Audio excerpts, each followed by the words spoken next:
Hello friends, રિયાઝ કિચનમાં સ્વાગત છે। આજે બેસનની સેવ તૈયાર કરીશું, એકદમ ક્રન્ચી। તો રેસીપી ચાલુ કરીશું। તેના માટે 250 ગ્રામ બેસનનો લોટ લીધો છે। ત્યાર પછી હવે તેમાં સ્વાદ અનુસાર નમક નાખી દઈશું અને 1 ચમચી હળદર લીધી છે તે નાખી દઈશું।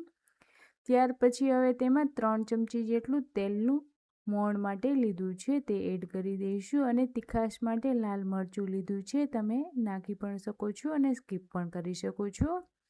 ત્યાર પછી હવે તેમાં થોડું પાણી એડ કરીને બેસનનો લોટ છે તે ટાઈટ બાંધીને તૈયાર કરવાનો છે। તો અહીં તમે જોઈ શકો છો બેસનનો લોટ છે તે બંધાઈને સરસ થઈ ગયો છે। ત્યાર પછી હવે તેમાં થોડુંક એવું તેલ લગાવીને ફરીથી તેને મસળીને તૈયાર કરી લઈશું। ત્યારબાદ હવે તેને સંચાની મદદથી સેવ તૈયાર કરવાની છે। તો સંચો લીધો છે, તેમાં હવે જે લોટ બાંધીને તૈયાર કરેલો છે તે ભરી દઈશું। ત્યારબાદ હવે તેલ ગરમ કરવા રાખી દીધેલું છે, હવે તેને સંચાની મદદથી સેવ પાડીને તૈયાર કરી લઈશું।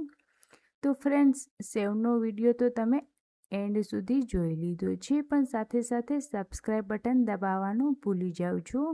તો પ્લીઝ મારી ચેનલને લાઈક કરવાનું, શેર કરવાનું અને સબસ્ક્રાઈબ કરવાનું બિલકુલ ના ભૂલશો। સબસ્ક્રાઈબ કરેલ હશે તો તમને મારા ચેનલની લિંક છે તે જલ્દી મળી શકે છે। તો ફ્રેન્ડ્સ, હવે નવી રેસીપી સાથે નવી મુલાકાત કરતા રહેશું।